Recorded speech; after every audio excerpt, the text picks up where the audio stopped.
First time I've ever done this. Yeah, on the phone. Good evening and welcome to Political Cipher. You are joining us, and I'm the host, Quandra Gaines. We had a little technical difficulty, but we will proceed. So tonight we are going to be talking about.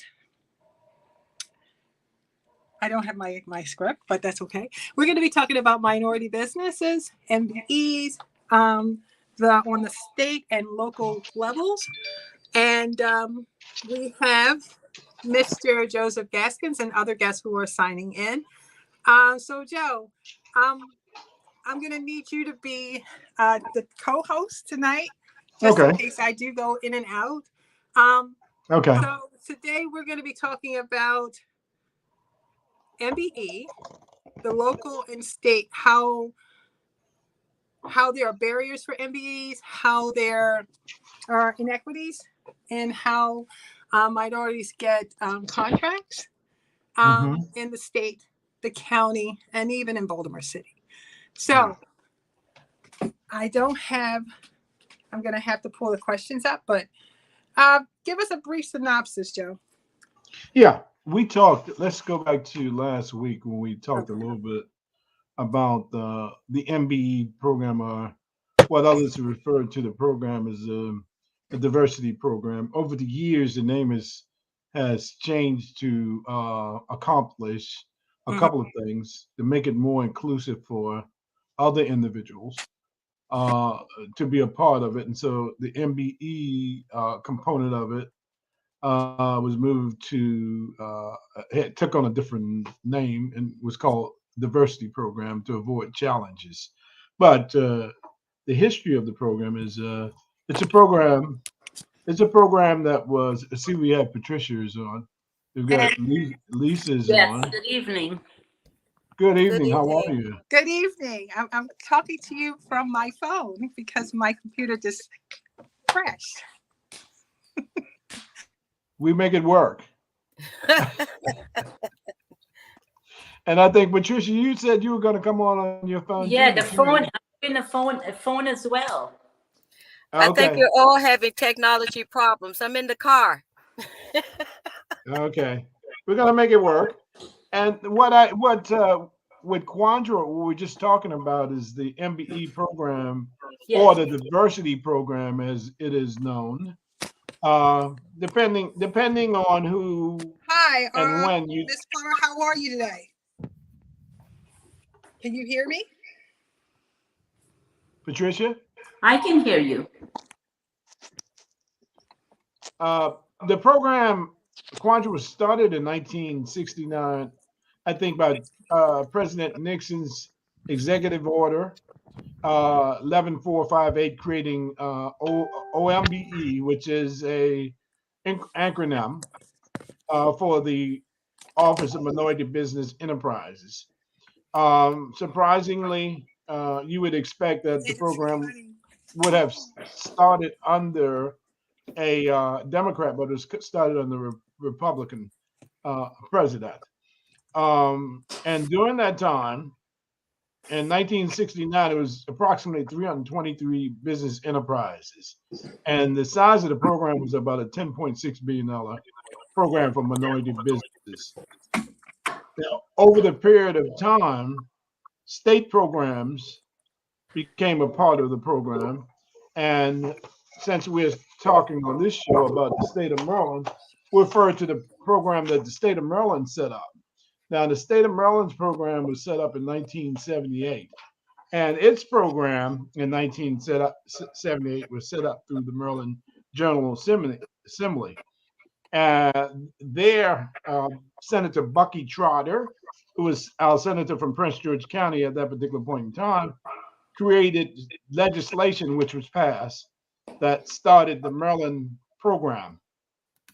And it directed 70 participating state agencies to make every effort toward an overall minimum goal for programs. This program has been expanded now to 29% of the total value of procurement contracts that go directly to prime contractors or have been mandated by the state of Maryland to go to MBE firms, certified MBE firms. Certified MBE firms are firms that are certified by MDOT in the state. For those who don't know what MDOT is, that's the Maryland Department of Transportation, which oversees the most money that any state probably receives, and it's for highway and transportation projects.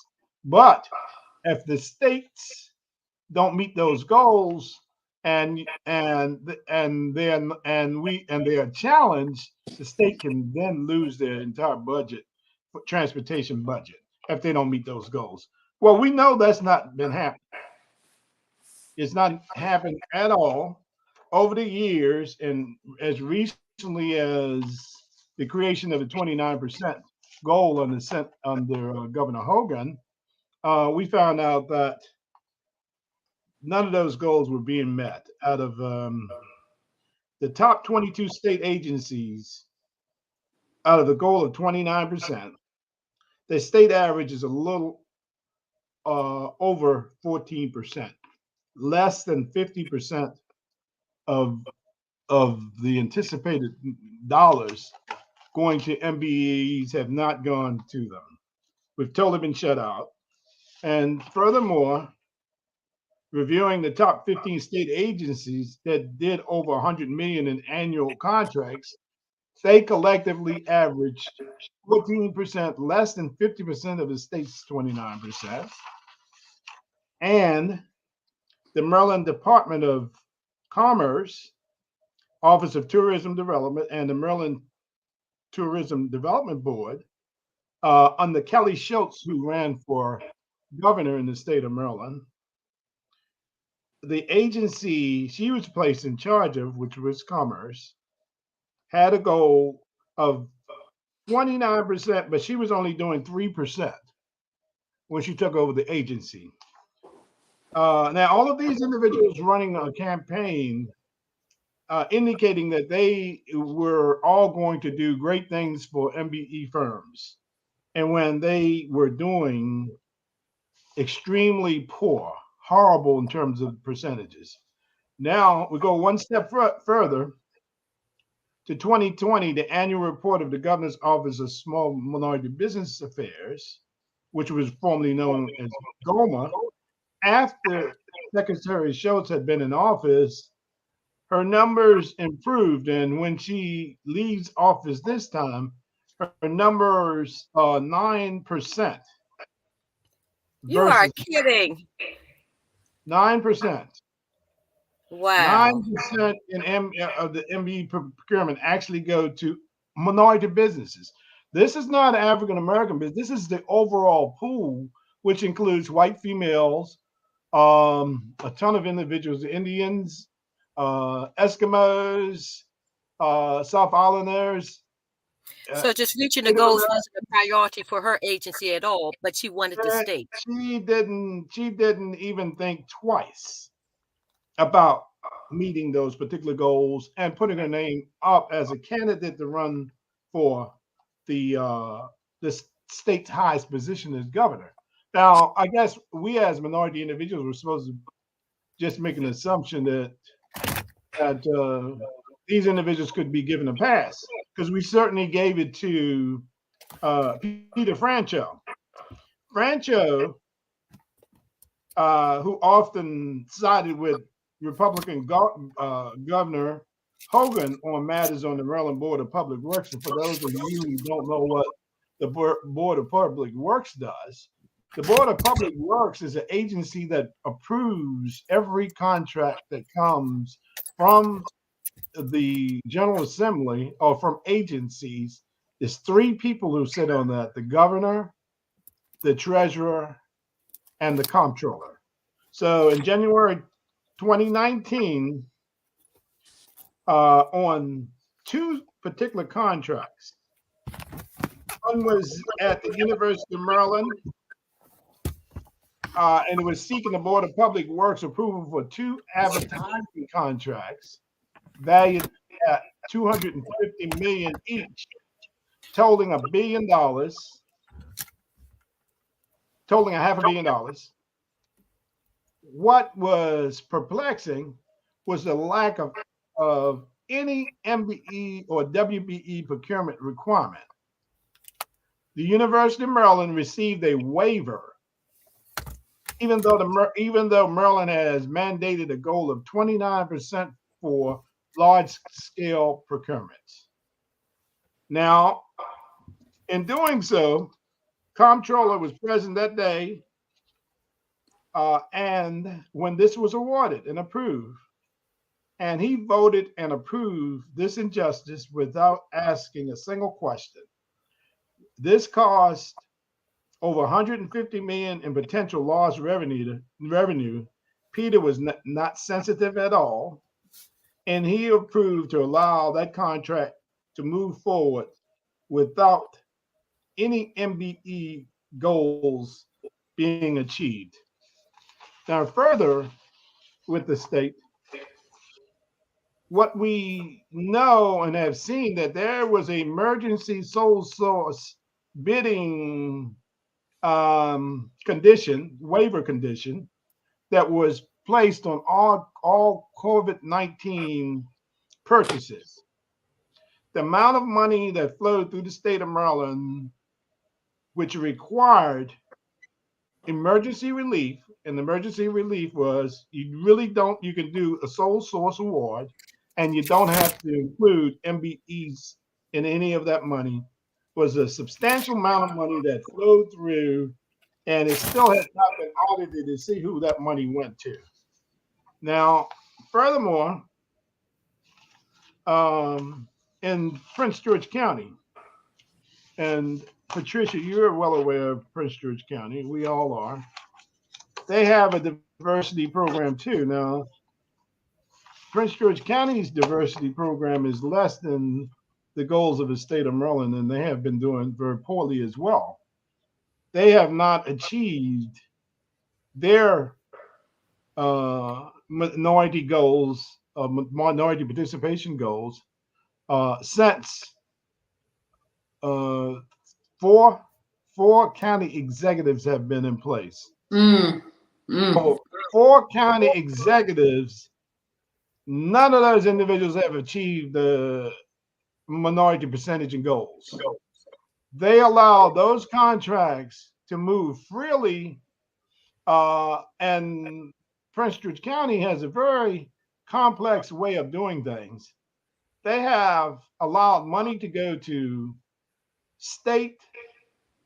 county located businesses, county certified businesses. Those are not African American business or minority business. They're just certified that they're in the county.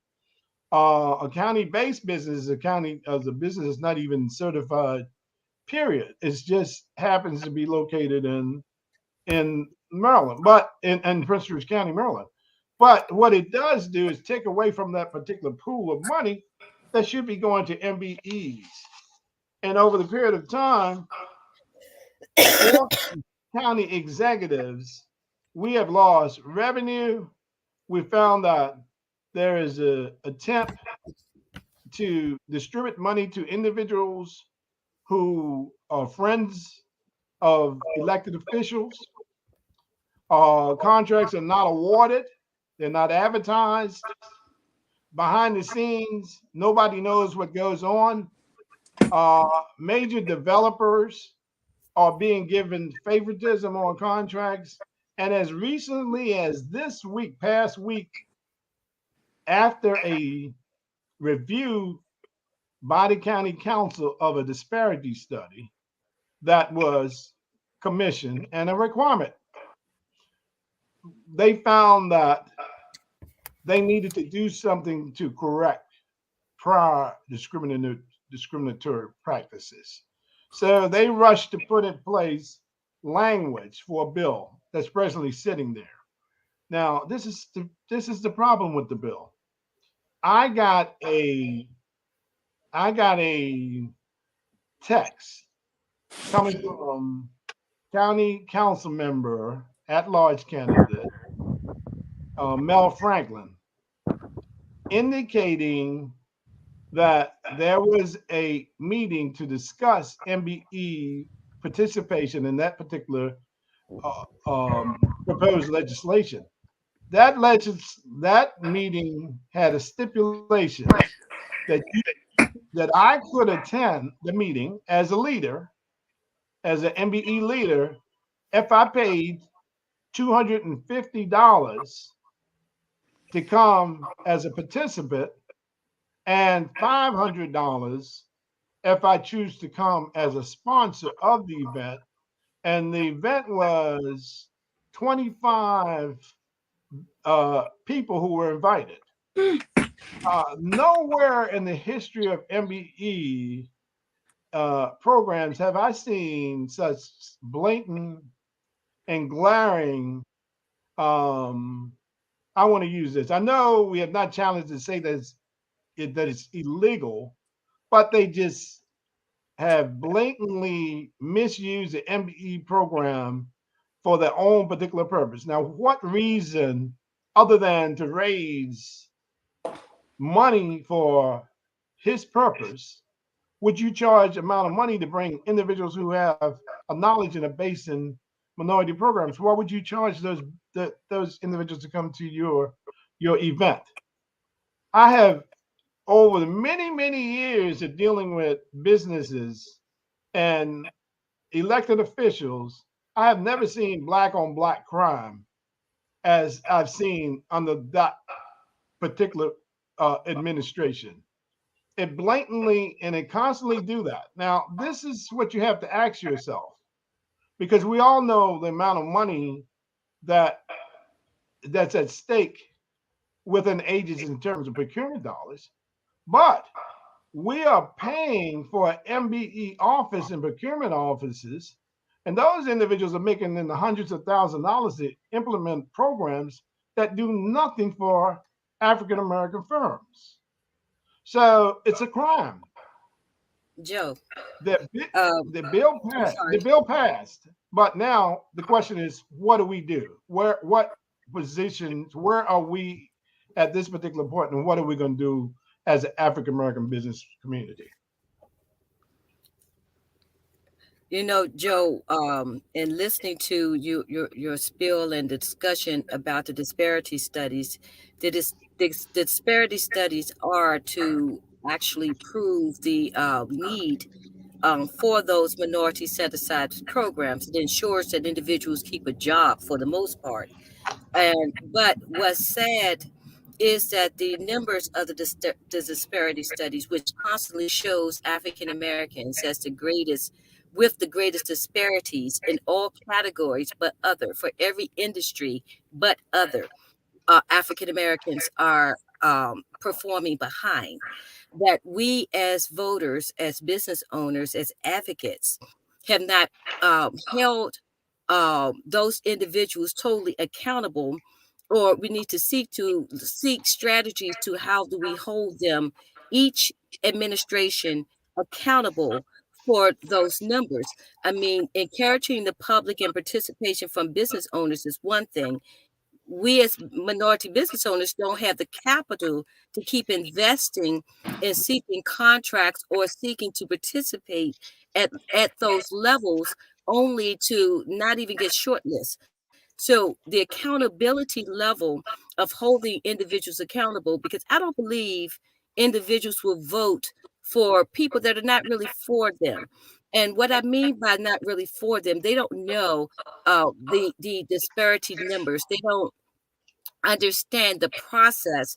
Mainly when you're looking at the percentage of individuals that are not business owners, you have more uh, people that are not engaged in politics and not business owners. So therefore, how this affect their kitchen table isn't fully understood, and to communicate that so that they can become engaged, because as we see, individual voters will get engaged on issues, on ballot issues, and this is an issue that's a repeat offender from the state level, federal level, to the local level.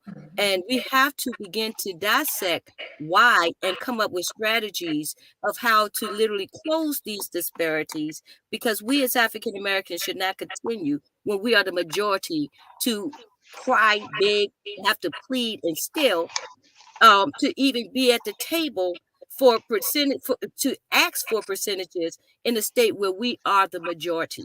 That's unfair. It's not right. And accountability is definitely needed. Okay, so I'm going to give one question. I can only be audio. The first question is, are those laws applicable to Baltimore City and other Maryland counties and agencies?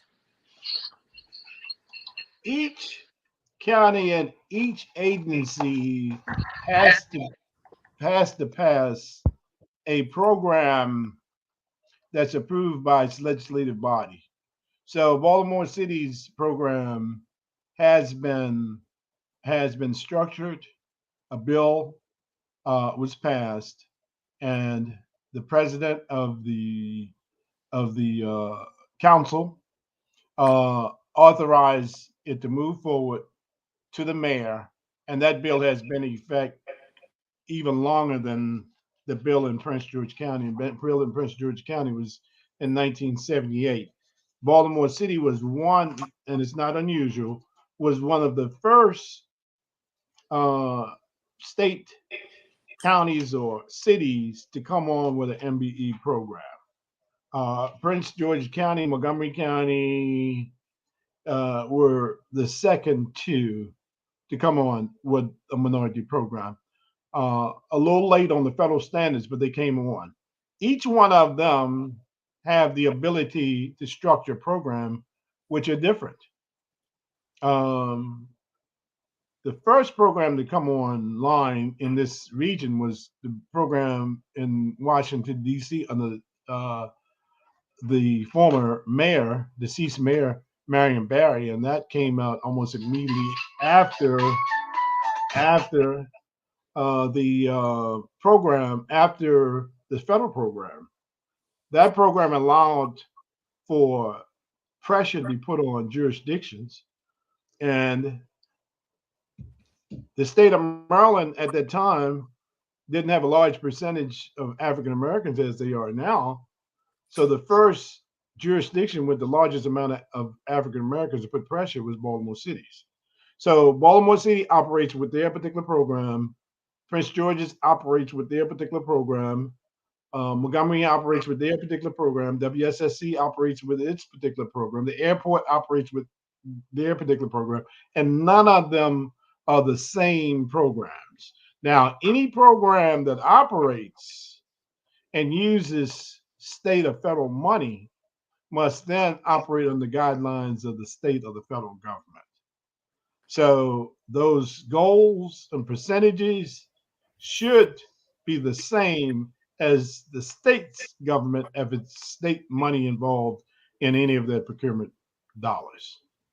But each jurisdiction, mainly when you have a municipality, have to prove, that's what the purpose of the disparity studies, that the percentage of African Americans or minorities within that municipality actually have been discriminated against, or for a particular region or county, those same laws won't be applicable. That's why it varies from jurisdiction to jurisdiction, mainly Baltimore, and looking at the percentage of African Americans that they have opposed to Prince George's County. But our numbers should be very close because the density of people is almost the same. Now, what was interesting, Quandra, is that depending on who the county executive is or was, under Baker's time in government, he relaxed the legislation. And this was on I could have to identify, said this is on a private project, but the county had put an absorbent amount of money into the project. And I say that in about $100 to $200 million that were invested as county money in TIFs. So in lieu of doing that and achieving a fast track on MGM project, a new program was created specifically for that particular project with identified individuals who were now members of a discriminated group. When we looked at those people who were in that group, it was 51 groups of individuals who were discriminated against. 51. Amazing. Everybody except for the white guy. Look, and Amazing. what's alarming on this one is that MGM is an Asian-owned business. For those who don't know, the owners was that Patsy Ho and her Patsy Ho. father, Patsy Ho and her father, who were a part of. They got kicked out of Atlantic City, Right. New Jersey. Atlantic City, New Jersey, because they could not prove that they weren't part of the mafia. So they elected to move, but they got welcome arms when they moved into Prince George County. Now I said I would not be alarmed about the fact that their affiliation is whoever they are, but the fact that that company really didn't have to do any minority participation with minority firms, because it was already approved as in that minority group of individuals. But Sharon Baker allowed that scenario to take place and did not put any pressure on anybody at the table. Now, another person that I mentioned earlier who was at the table at that time was, guess who was the chairman of the council at that time? And that was the person I mentioned earlier, who is now sitting as a Mel Franklin, who's sitting as at-large member as well. So we keep putting these individuals in office who really don't care about us. Somewhere down the line, they did a favor for them. They got paid very little money to do a favor, hire a relative, put somebody in place, and then none of the rules and regulations which supposed to help and to empower and grow minority businesses ever get back to minority business people. But the issues that we have to understand as an African American or minority business community is that a continuation of this will render every business in the state of Maryland that's a minority businesses in Prince George County, Baltimore City, basically empowered, and there will be no need to actually to hire any of them if all of the waivers are going to be granted for those companies not to be, I don't use the word force, or required or mandated to achieve the goals that the state and the county put in place. It's like they set the goals and then they says, okay, if you can't meet them, fine, we'll let you go. The best effort. That language in policy is what the average person don't quite understand. And when you're voting for it, it's not put out there because you get a 30-second commercial, because the average attention span of a person is pretty short. So how it's communicated is something we have to look at in content and literally drill down on those on that, because with that MGM project, MGM had no intentions of actually honoring that. The community benefits agreement that Franklin and put in place under Rashawn's administration was so weak that it was laughable by other areas in the state. And the problem that I have here is Martin O'Malley called back a special session 3 times to push for legislation and gaming to be legal in Prince George's County. Literally, it was one of the worst times that legislators had complained about. Several people had resigned their posts, left politics altogether because of the bullying that took place to pass the gaming legislation. And to look at us as the body and the majority of the members of the Black Caucus and individuals that we elect to represent us, to not come back with a rock solid agreement that protects us, protect what the law says, and not this best effort, not this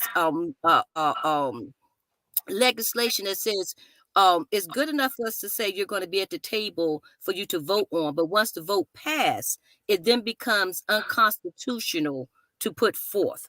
These are the things we have to look at and help the public understand the barriers of why we're not making progress as a group of people to move us participating ahead.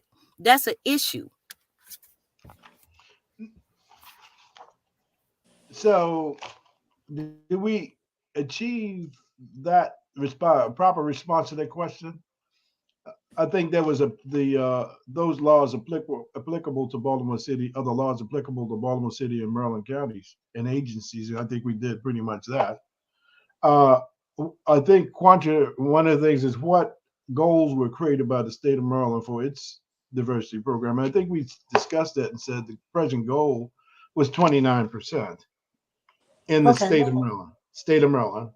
Now the state goals applicable to Baltimore City and other counties, if you're utilizing their any money coming from them or you operated within their footprint, then you must meet those requirements. But on the other hand, you must meet the requirements. But if the parent company, if the parent is not responsive or doesn't care and is not meeting theirs, and we've seen that with the comptroller and the Secretary of Commerce and other agencies on the state level, they said, fine. I mean, we don't mind that we're only doing 9%. We don't mind that on the Board of Public Works that the University of Maryland doesn't have to have any MBE companies at all, and we'll pass that, and it's no big issue. And the sad part about this is we continue to elect those individuals over and over again, and we have no agency that has the power to hold them accountable. I was once told by Jimmy Reed, who is the Secretary of Minority Business Affairs, is that, Joe, what can I do? Well, he's the Secretary of MBE Affairs, Minority Business Affairs for the state. Mm-hmm. He said, but he said, my boss is the governor. So if I tell my boss that I don't like the fact that I'm being told to grant a waiver, I'm fired. I work for the governor. So I have to do what the governor tells me to do. So the sad part is that it starts from the top. So if it starts from the state and it goes down, then that same callous behavior then goes directly to county programs, WSSC programs, park and planning programs. All of them just sit in the office, show up, get paid a check, to come to work, don't meet the requirements, and nothing happens until we start holding individuals accountable for the behavior that's destructive to all of our minority business people. And the fact that at this particular point in time, we have major individuals who are elected officials who head up associations, business associations. Darrell Barnes has the Bi-County Roundtable as a delegate. Mel Franklin has another business association that he heads up. I have not in my lifetime seen an elected officials also run minority advocacy entities. My concern is that there might be a tremendous conflict of interest if you run a association and you're charging individuals to be members of your association, which gives a person the appearance that if if I don't pay or if I don't join your association, then you're not gonna give me access to contracts. So a small person who's afraid to speak out, afraid to challenge anything, will just sit on the sideline. So I think what we have to do is step it up the next level. Mm-hmm. And I think it's a good time for us to do that, Wanda. And I think what we should probably do, as we do on this show, is to start taking more aggressive actions, because we're going to have a governor. We're going to have an African American governor who is going to be wouldn't want to use the word more sensitive, who said leave no one behind, and actually we're being left behind. So I would say that we have an African American governor and we have a lieutenant governor who would be sensitive to doing this the right way.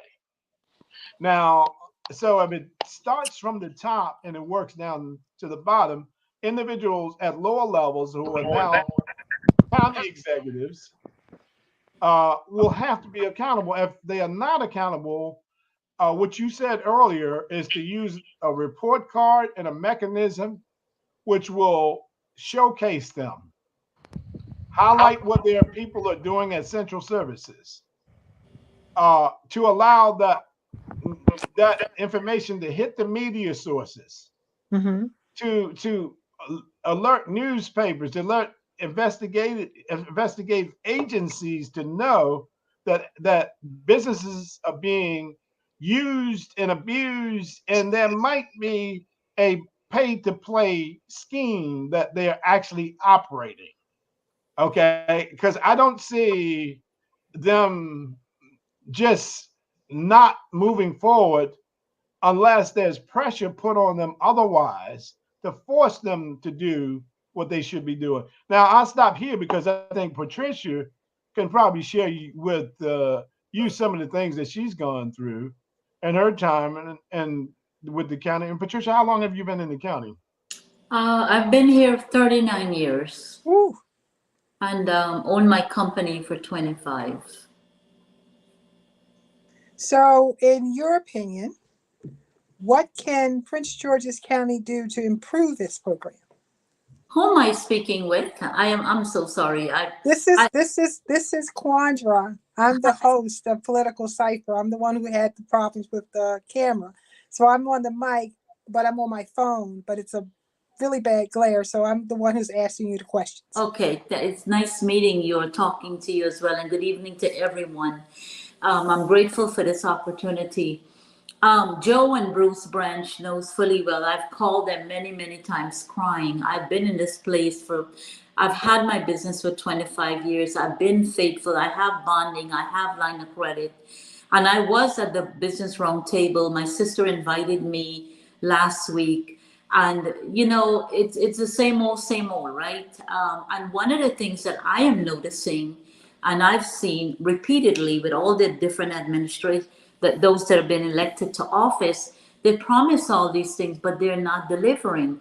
And what I hear a lot of times is excuses to say minority small businesses are not prepared, to say we're not qualified, we don't have this, we don't have that, and that's why we're not getting opportunity to sit at the table. I believe that is such an untrue statement for many of us, because I do have everything. I'm MBE, DB, CB17 certified. Everything they ask you to do, you get done. One of the things that I'm seeing that is a big problem, when the primes are given the job, they do not reach out to small business to give what's required. What are they required to give to small business? And I feel that that's a big issue as well. When the primes, there's a big company that I don't know if I can call the name. They get a lot of work in this county. And I bid on a project at the courthouse, I would say 4 years ago. They took my bid and someone else in New York got that contract. And I was blown away. And I asked them for a meeting and I said, what happened? And they couldn't give me a straight answer. And a lot of these prime contractors, Some of them are babysitting the project. They're not doing the project. They're subbing it out to this person and that person. But where is our share? I've been here. I faithfully paid taxes. I don't have any uh, uh, past any in my past that I've ruined anybody, have done any things unethical, didn't do the right work. We are ready to do work, but we're not getting opportunity. And it's like went to the business roundtable, and you hear all this stuff that they're gonna do this, they're gonna do that, and it's really, really, really discouraging. And MBE, DB, I've not gotten any work. I got one, 3 years ago, I have some work from a prime as a result of being an MBE, DBE. But other than that, it's very rare. And I am trying to figure out, I've called Bruce and Joe many, many times, and I'm like, what is it that I'm doing wrong? And I know other companies that are not getting opportunity as well. And I hear the excuses is that we're not ready, we're not prepared, we're not professional. I really feel that that's untrue. Thank you. And Miss Winston, do you have a comment?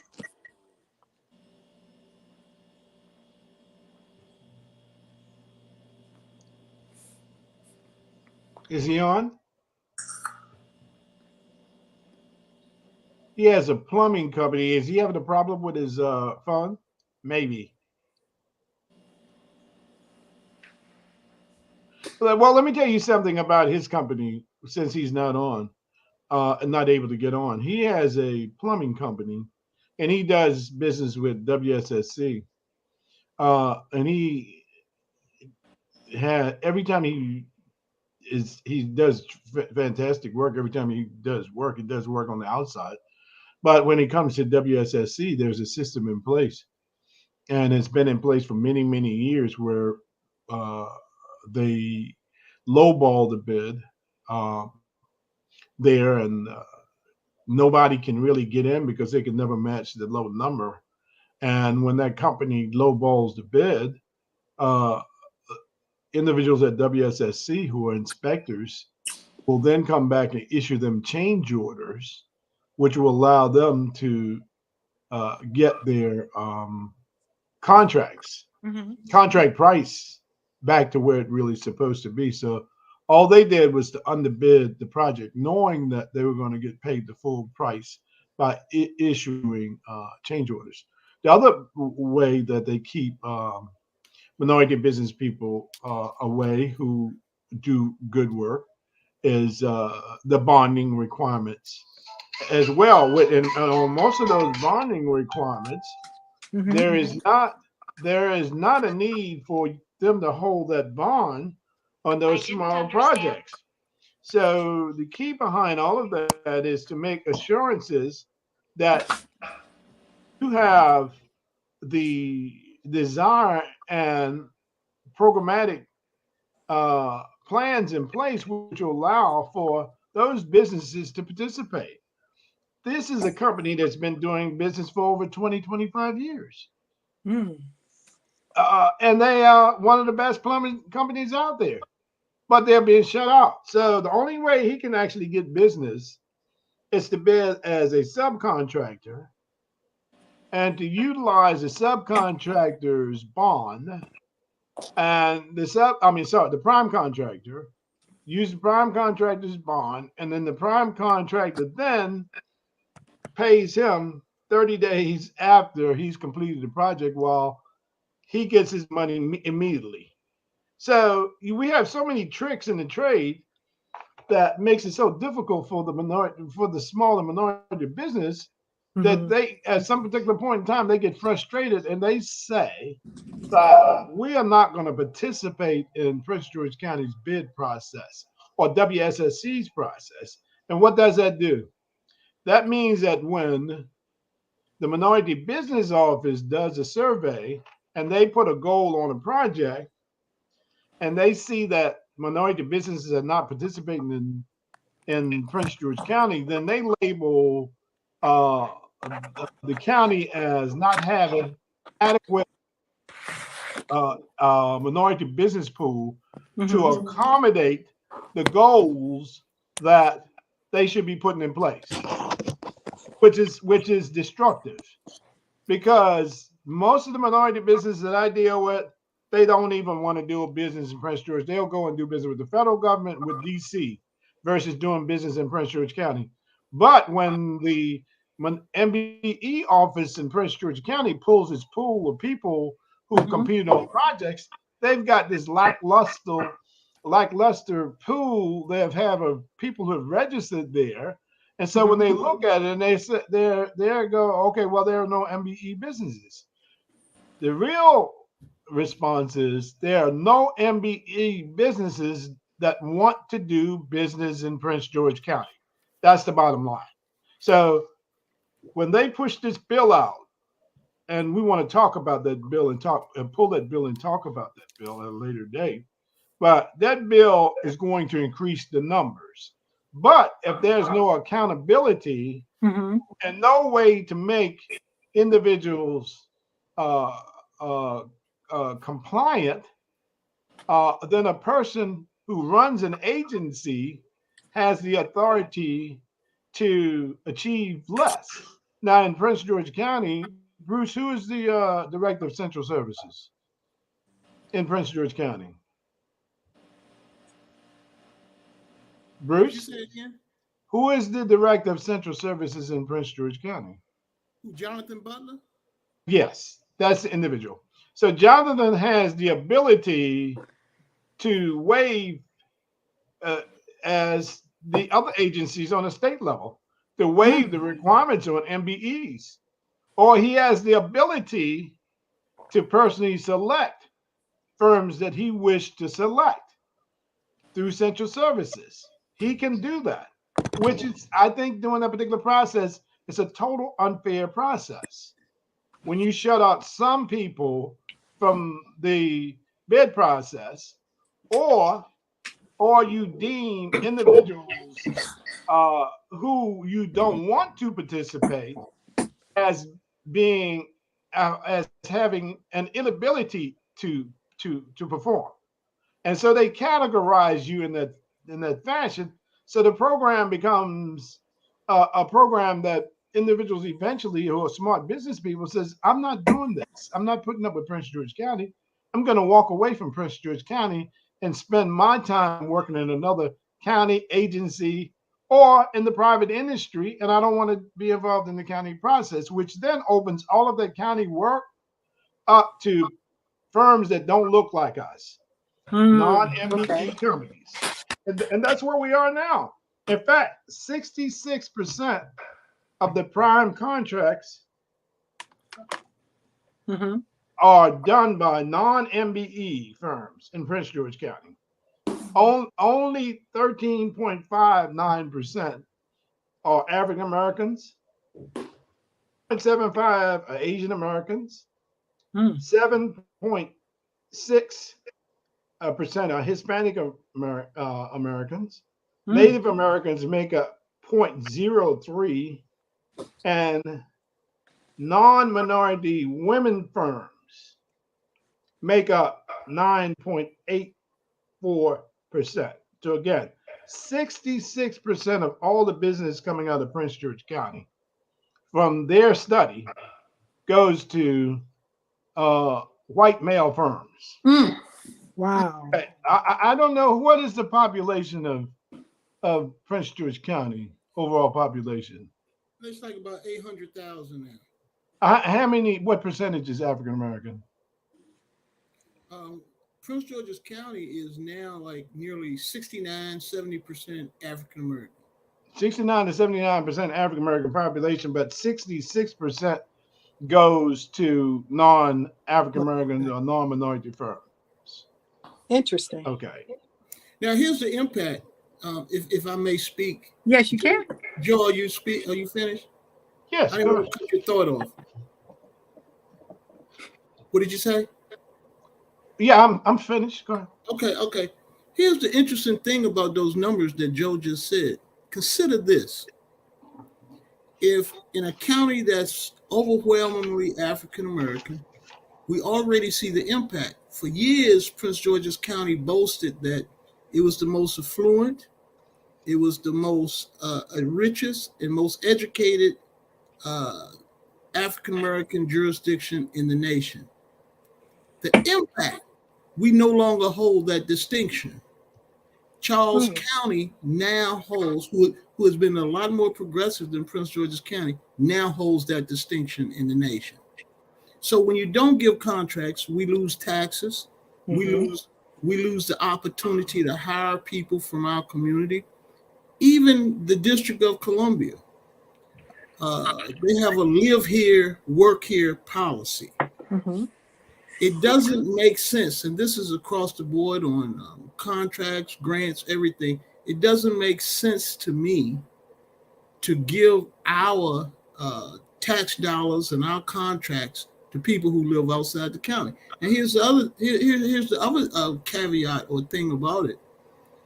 Prince George's County, they supposedly started this procurement highway that's never gotten off the ground. They'll tell you when you go to sessions that there is one. There's no place where you can find the contracts. By the time you find out about the contracts, the deal is gone. And we have a director that has shown himself to be insensitive to the needs of his own people. And what is that director's name again? Jonathan Butler. Okay. I've even had those people tell me over there. We had a person that had a mass deal that big contracts African Americans don't deserve because we're not qualified. We had a councilman, at-large council person who we were doing the MGM that said that African Americans weren't qualified to pour concrete. I think we had one guy that died, didn't he, Joe, while he was waiting? Yes. After making promises. So, and then we don't have the system in place, a watchdog in place that will challenge the status quo, for lack of a better word. Joe and I challenged. All we did was send a letter to the county executive, telling them about how terrible this was. And there was an African American gentleman who ended up trying to sue us for exposing what he was doing in the county, and he continues to do in the county. People pay him, major white companies pay him to keep African Americans out. Now, he eats pretty good, but so many vendors such as Patricia, others, they don't get any work. So what can Absolutely constituents? not. So what can constituents do to ask for the removal of Mr. Butler? They don't know. They don't know? They don't. I did not stutter once. See, the people, our voters, all they know is, hell, MGM is a pretty place. I can go down there and play ball. I mean, not play ball, but gamble or whatever it is they do down there. Okay. All right. And they see all the African-American workers.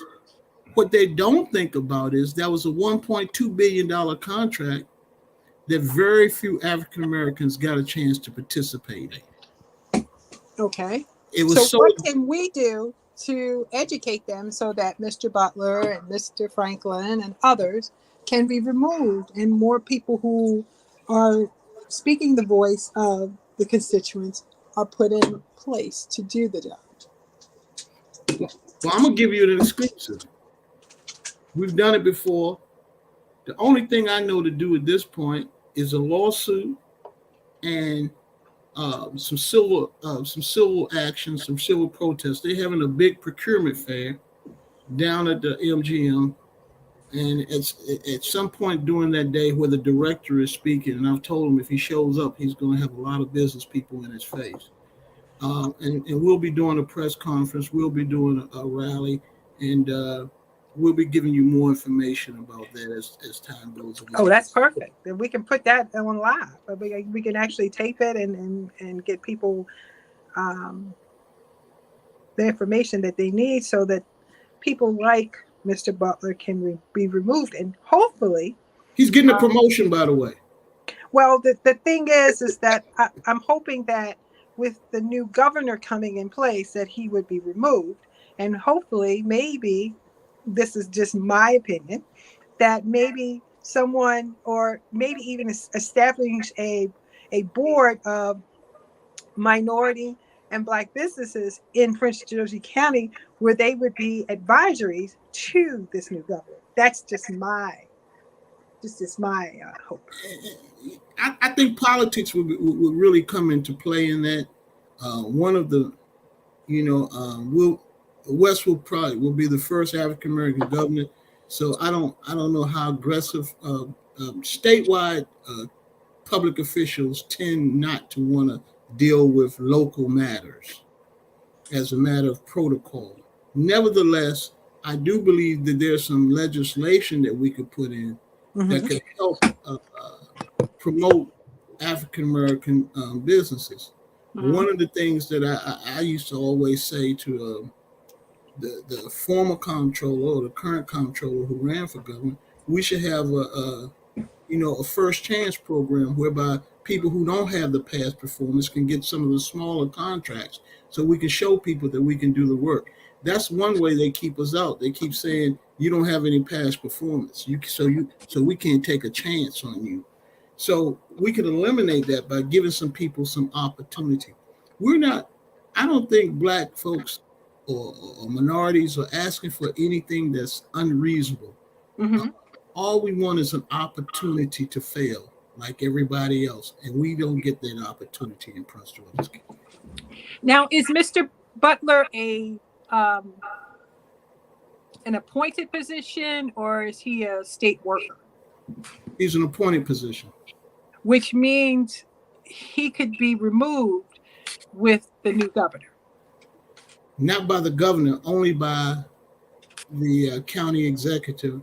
And and to be honest, she hired him from DC, but I don't think, if enough people complain, and I'm sure she's starting to hear the complaints, I don't think she would be opposed to him moving on. And as I said, he is supposed to be getting a promotion. Now, how you get a promotion when you perform so horribly, that's a question for people like Joe to answer, because I have no clue. So Joe, this is just a question for you. So, so if the county executive hired him and she's promoting him, and he's limiting or pretty much omitting opportunities for minority contractors to get bids, isn't there some way that we could educate the constituents in that county to do a report card on the county executive and her disregard to minority businesses and its constituents? Absolutely. I think we talked about that on an earlier show, and that's the way we have to go, Quandra, is with the report cards. And we will do the report cards on key people who have a responsibility to the MBE community. And that report card we'll air it on the shows, and we'll keep it, and we will look at it quarterly. And when it comes time to run again for office, that report card will follow them. Now, we know that political people are in it for the next possible position that could enhance their career. So the last thing we need is a group of African American business people telling the truth about them, and them having to defend themselves with the Black community. That's not really a good medal to be wearing. But that's what we want to. This is what we want to do. This is the only way we're going to hold them. I want to say, make them responsible to the needs of the African American business community, because nothing else has worked. So if you let them do whatever they want to do, they just do it. They'll be awarded, because 66% of the community are benefiting from the contracts that are not going to the MBE community. And those 66% that are receiving that money are rewarding the county exec, the county council, and the elected officials. Mm-hmm. That's who pumps money into their campaign. The African American cannot, and the other MBEs, African Americans out of a 13% of contract opportunities in county certainly can't fund the the campaigns and the money that those campaigns need to operate. Okay, so the only way we really can get this done, as Quandra, is to use what we said we're going to do, is to put that in place and implement it. Now, I think next week we have coming on the lieutenant governor candidate Yes. as well. And this is So- something we want to put in front of her so that she understands she's a minority individual. She knows, she goes through this, Mhm. she's seen it. And so she needs to know that these are the issues, that some of the issues that we have, and probably our largest issue that we have, to find out how this administration can make a difference. Now, Bruce mentioned earlier that really no governor wants to step down and run a county, but if a governor is committed to the causes of the African American community, then that governor will show the county executive that he means what he says, or she means what she says as a lieutenant governor.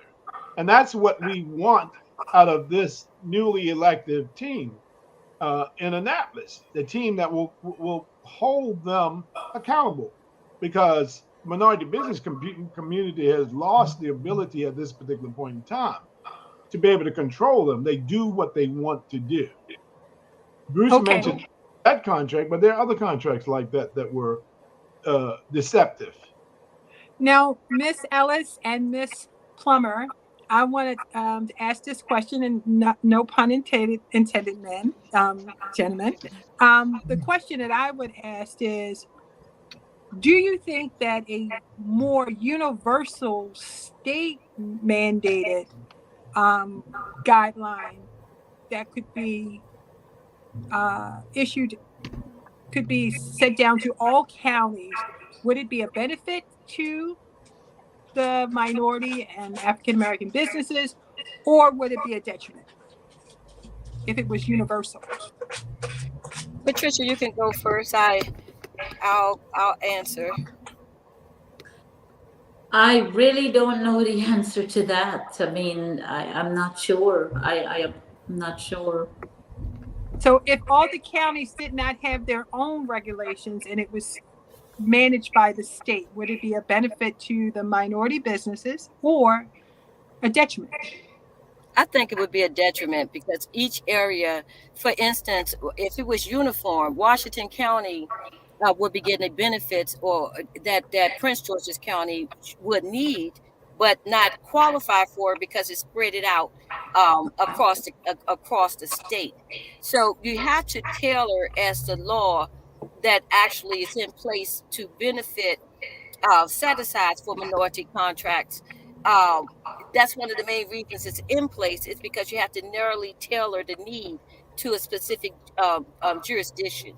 You look at Baltimore, with the demographic of minority businesses and minorities are not the same as Anne Arundel, Washington County, or other areas within the state. Our needs are different in Prince George's and Charles. So therefore, we should be able to tailor contracts and procurement and educational needs directly to where those needs are required.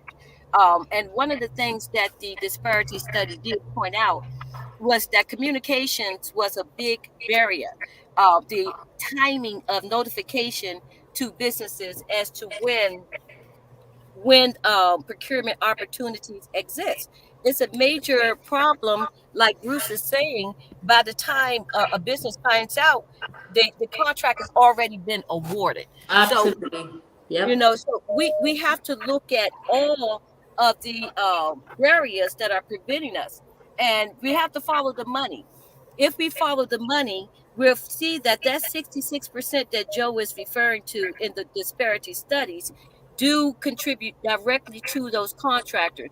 So individuals like Brown, who's taking orders from the county exec or the county council, who needs approval before moving forward, his job is at jeopardy, or basically, he's looking at how do he protect the work and the integrity of the office at the same time while trying to remain politically correct. So one shoe don't fit all. It's my point. Okay. I agree. Okay, and Mr. Branch, feedback? I think we're beating a dead horse. We all know what the problem is. A wise person once told me, follow the money. And Prince George's have a long history of people following the money and getting the contracts. Maybe not real proof, but if it looks like a duck and it quacks like a duck, more often than not, it is a duck. And when you do the contracts, here's the other interesting thing that I just thought about. Most people get what's called a debrief. For some reason, Prince George's County don't give a lot of debriefs. Not written ones. They just say you didn't win. Your price wasn't good enough. You look like Joe Gaskins. Any kind of excuse. Okay. To come up, and we have the same people getting the same contracts year after year. I had wanted to have them on Cornelius Wood, African American Towing Association here in Prince George's County. They have had very few, like 1 or 2 minorities on the police tow list. And people might say, so what? Well, that list generates millions of dollars every year. And the same people are on it every year for the last 20 years. And none of them are African American. So as a result of that, I would imagine that's happening across the board, And I don't know, maybe Patricia could speak to that. I do know she did some schools and she had some firehouses, but maybe she could speak to the range of contracts that you've received. Yeah, I was asked to bid on all the fire station in Prince George's County, end up not getting the project. I was asked to bid on projects at the courthouse, didn't get the project. And I called one of the facility director, and I asked him, I said, who are the primes that are being awarded these large projects? Why are they not reaching out to small business to participate in their particular specialties? And he could not answer me straight. And I said, can I get a list of them?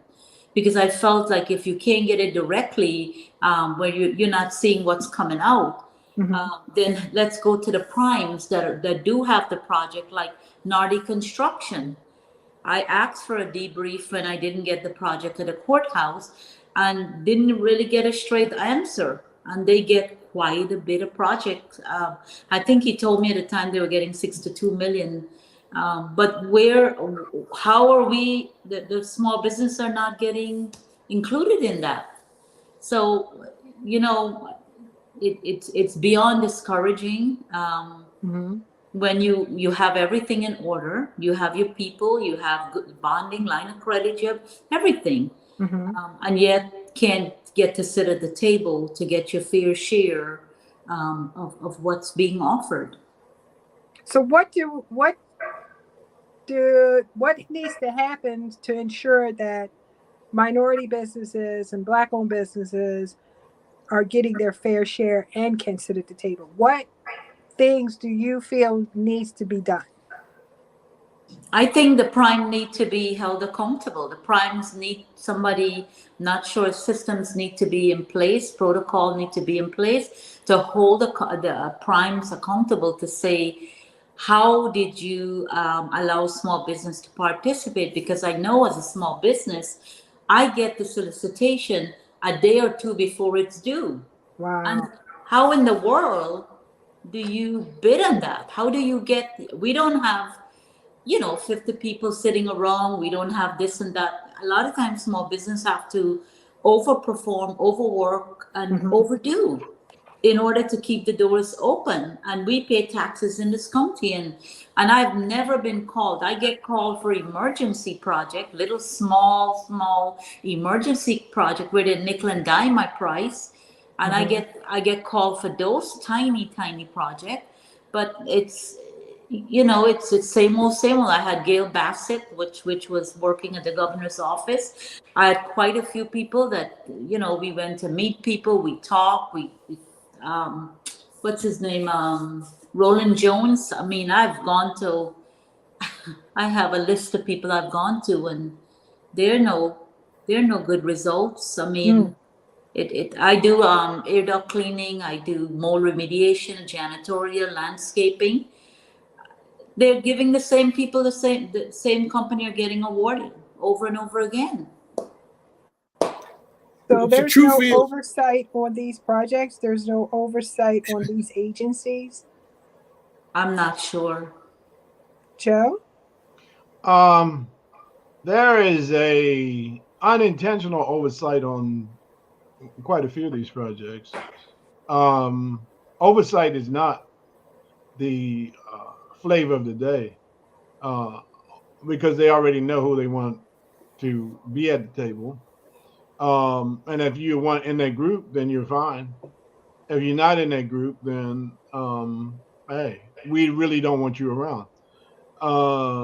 And I think that's quite a few of the firms, or at least Patricia, and I think there was a company that Bruce mentioned, a towing company, uh, who I know personally uh, had the ability and capacity to tow and had been doing it for many years, but was told by a process. Uh, and we met with director of procurement at that time, that he could not, they were not going to have him on any of the county contracts because of an incident that happened with him and the police person who had oversight over the award of the contract. So they were punishing him and his company for an incident that took place. Now, this guy had exceptional record of towing with still has, but they refused to allow him to bid on the towing contract. And we know, because I think Lisa was on the line a few minutes ago, but she could tell you that she did the the RFP, the response to the RFP. And the RFP response were identical, with the exception of a few things. It was about a 75, 80 page document in terms of where you had to write uh, a specific plan, safety plan, you name it. And I knew if I had a chance, I would tell you that no other entity that was awarded put that much time into developing that kind of plan. However, two companies were almost identical. The one that was awarded had less information in its package, and then the company that Bruce is talking about. He was awarded the contract, and the other towing company who had more experience, more trucks, more personnel, was told you're not going to participate. And this went all the way up to the director of purchasing at Central Service, and he had he did not have a desire to do the right thing, which was to make a fair procurement award. He let other people's influence his procurement decisions, and that's the bad part about government, is when your people who are hired in place know they're doing wrong, but don't care about this. Now, does he care? I guess he doesn't care if his boss doesn't care. His boss is a county executive or someone under the county executive. If they think he's doing a good job by keeping African American firms out, then what do you do at that particular point with him? Okay, you do as Bruce said. That's one of the things. But my real feeling on this is that everybody falls under one category when you're talking about elected officials, is that they have a desire to remain there. They're getting paid good money to go to those jobs to do nothing, not to do their jobs. They're not doing the MBE component because MBE areas numbers show that African Americans are only doing 16% and even less in subcontracting, 11.8%, and population levels 60 some odd percent. So unless they see them being held accountable, and I mean being fired from their positions, Okay. and unless our elected officials who are running for office, again, the next step up when they decide to go, know that we're going to hold you accountable Okay. in your next run, and our report cards are going to keep you there. I mean, seriously, exposing them to the magnitude that we stop them from the next step. That's what we have to do. And that's what this show should be about, and shows like this. In order to be accountable to the business community, we have to have, they don't have the accountability mechanism, compliance mechanism in place, then we have to be the compliance mechanism. And that's not, and some of the people that we talked about before, Wandra, with Donnie, Robert Clay, Arnold Jolivet, all those individuals during the time that I worked with over a period of time were very strong advocates, and they were confrontational. You might not like them, but they stood for minority business people. And over the period of time, we've allowed elected officials to come in and become advocates for our business. They don't care. All they want to do is to take it and prostitute the business people. Pay dues, promise you, don't do anything, and you keep looking at them and says, okay, he's going to help me. Help you to do what? He's not going to help you. He ain't going to help you to open up no doors, to get no new business. All he's doing is helping himself. They should be ashamed of carrying that mantle of pretension that they're there helping minority business when they're really there helping themselves. And they have to be exposed for that so that they know that they will be held accountable for the injustice that they're doing to the minority business. I was sad to read this past week about an individual who was a delegate, Bond, who did some wrong things, who thought he hadn't done any wrong things, but now can't find employment anywhere, has to beg and seek out employment from people to try to get them to hire him. But if you're doing these things and you are not, you're supposed to be helping MBE businesses, there's no way you should be awarded. Now, I'll say this, is that in our conversation that we have next week with the lieutenant governor, that's one of the things that we're going to ask the lieutenant governor to do, is to come and to meet with us on a monthly basis to talk about the conditions that we are seeing in the community. And there'll be Baltimore, there'll be Prince George County, and all those areas that we want to raise complaints about. We'll take it straight to the governor, and we'll call some of those shows. Once you come with us, take it straight to the governor, and let's then have the elected officials to complain about what they are doing and what they're not doing, and then they will be then held accountable, because the last thing they want to see is have a governor who is not going to support them as a county exec or as a delegate or as a senator. That's the last thing. But until they are in a position where they know that there's going to be some repercussion for the action, then they will continue to do that. Okay, so what I would like to share is, I do know that entrepreneurs, Black and minority businesses, are the ones who hire the returning citizens. They are the ones who are going to hire that youth so that they don't become a squeezy boy. So the investment in education about for constituents to patronize minority and Black businesses is valuable. It's important. In fact, I got my first job from a neighborhood business who invested time in me so that I could do the things that I wanted to do. I wanted to be a journalist, and she would hire me every day to create her menus and her brochures. So, and I live 2 blocks away. So it's important that businesses get their fair share. If you're going to go through that whole entire process, because I went through that process with a couple businesses that I helped.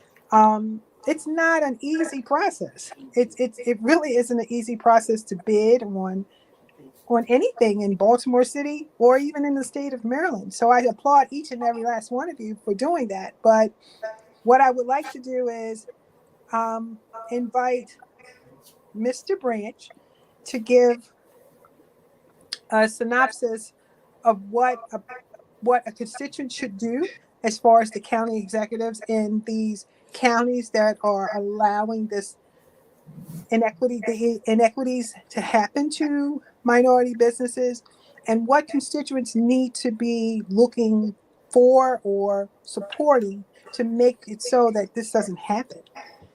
Well, first of all, I believe that the kingdom suffereth violence, and the violence always taketh by force. Power concedes nothing without demands.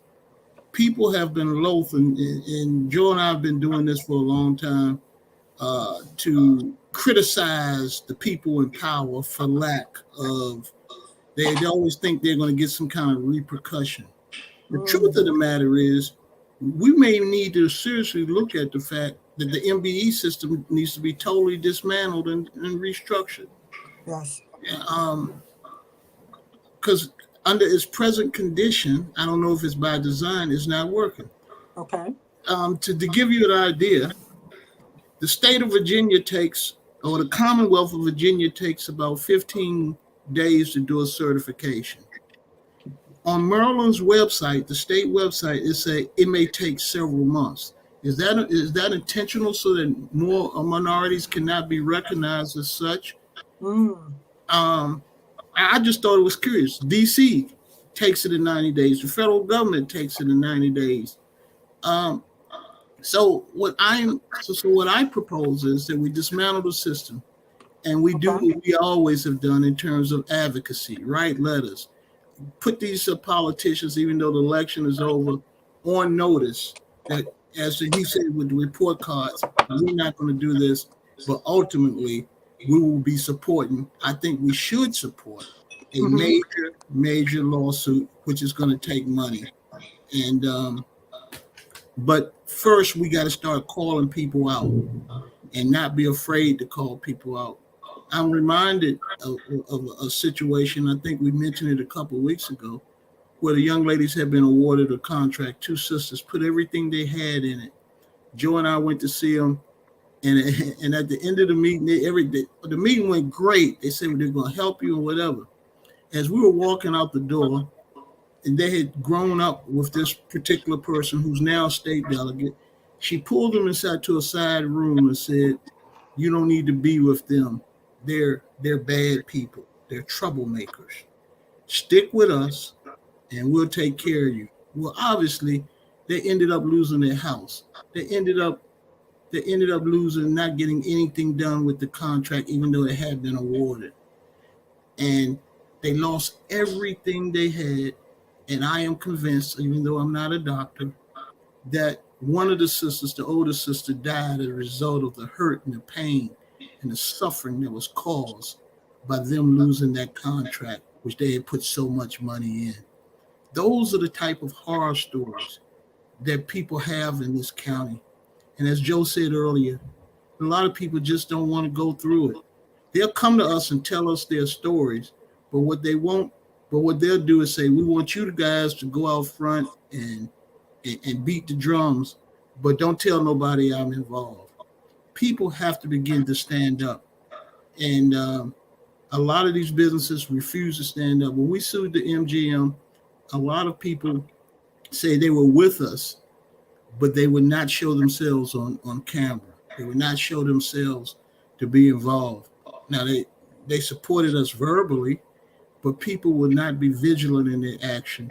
And sometimes it takes some great people to do a great movement. And we're hoping that God will open the door for us so that we can bring all these businesses out and they'll see that it's okay to tell the truth about what is happening with contracting in Prince George's County.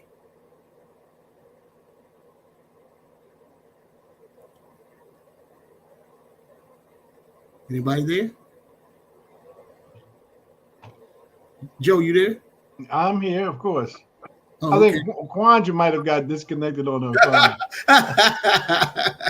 Yeah. But no, you couldn't have said it any better. But I think that what we're putting in place, and we've been working on this for about 3 or 4 months now, to do our real official launch of this, and to have the lieutenant governor and then the governor come on board, and then to constantly do this, will make a change. They're going to be forced to make a change, and we will no longer have individuals who will stand up and block individuals from participating. That's what's happening, or being paid to keep real legitimate businesses out of procurement contracts. And that's what we basically have taken place here. And companies like Patricia's and others who've been through a process to try to participate should not have to fight through this door, this to all this difficulty in order to get a contract. It's unfair, and for a prominent African American county like Prince George County with all the black elected leadership, it's a travesty that these individuals will not stand up and fight for minority business people. Instead, they hide, and they are on the take. Some of them for little or nothing. They've gone to jail, and we've seen it on the cannabis route too, as well. Along the way, where money influences certain people, and they the other way.